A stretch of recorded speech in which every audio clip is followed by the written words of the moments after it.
published 1947 Est, the 12th of November 2017, updated 2015 Est, the 12th of November 2017. Ministers have ruled out banning buy one get one free alcohol deals in supermarkets, which have been blamed for violent crime and ill health.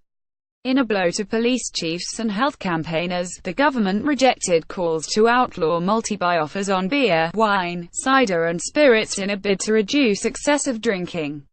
A damning House of Lords committee had demanded action after warning that alcohol bought from off-licenses and then consumed at home was fueling domestic abuse and crime and disorder in towns and cities. A report, published earlier this year, said ministers should mirror laws in Scotland that ban so-called bog-off promotions to reduce the harm caused binge drinking. Ministers have ruled out banning buy one get one free alcohol deals in supermarkets, which have been blamed for violent crime and ill health. Their aim would be to cut any incentive for customers to save money by buying excessive amounts of alcohol. But in a response slipped out last week, the government said it does not intend to change legislation in an attempt to tackle boozer-fueled mayhem. The decision dismayed peers and health experts who warned cheap booze offers were adding to disorder. Richard Piper, chief executive at the charity Alcohol Research UK, said whether we like it or not, the UK has a problem with alcohol.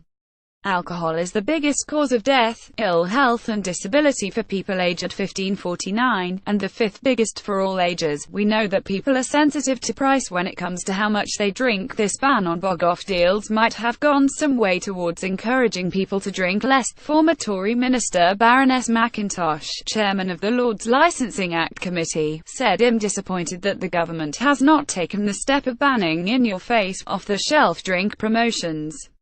In a blow to police chiefs and health campaigners, the government rejected calls to outlaw multi-buy offers on beer, wine, cider and spirits. We heard evidence that promotions such as buy one get one free alcohol deals were encouraging irresponsible drinking. People are buying cheap alcohol at supermarkets and off-licenses, tanking up at home and then going out, which is adding to antisocial behavior, crime and the resultant burden on public services. The committee published a report in April, after looking into the extent of the misery inflicted by Tony Blair's 24-hour drinking laws.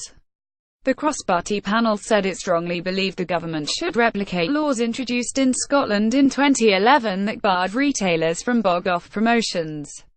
Measures should be brought in at the first available opportunity, they said. The 186-page report by the Lords Licensing Act Committee, published in April, said lower overheads, and the volumes that they sell, mean that supermarkets can sell high-strength alcohol at very low prices, and this is seen as one of the causes of the worst antisocial behaviour and disorder. Scotland has introduced a range of more sophisticated measures aimed at how the off-trade sells alcohol, and we believe these should be followed in England and Wales, but the Home Office said the changes had only a limited impact on the amount of alcohol sold by supermarkets and other off-licenses.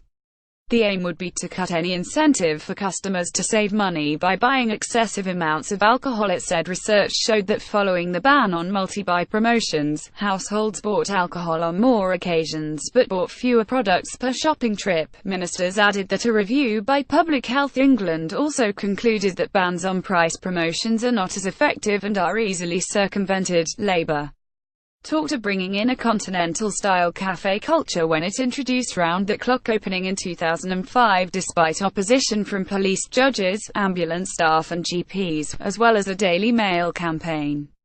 In the past 20 years, the amount of alcohol sold through off-licenses and supermarkets, what is known as the off-trade, has soared from 42% to 70%.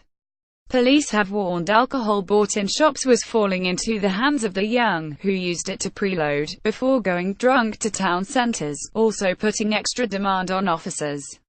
But opponents warned that a crackdown would lead to sharp increases in the weekly shopping bill of hard-working families who drink in an entirely responsible manner.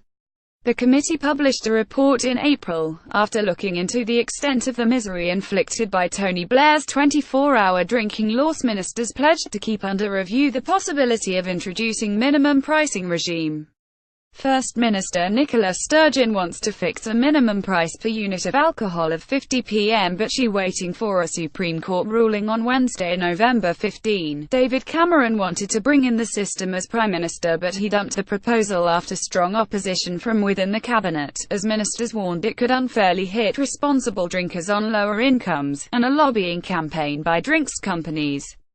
Instead, the government introduced a new system in 2014 which works by banning shops and pubs from selling alcohol at less than the total cost of the duty payable to the Treasury, plus VAT. A Home Office spokesman said there is no conclusive evidence that banning multi-buy promotions in off-licenses would reduce harmful consumption.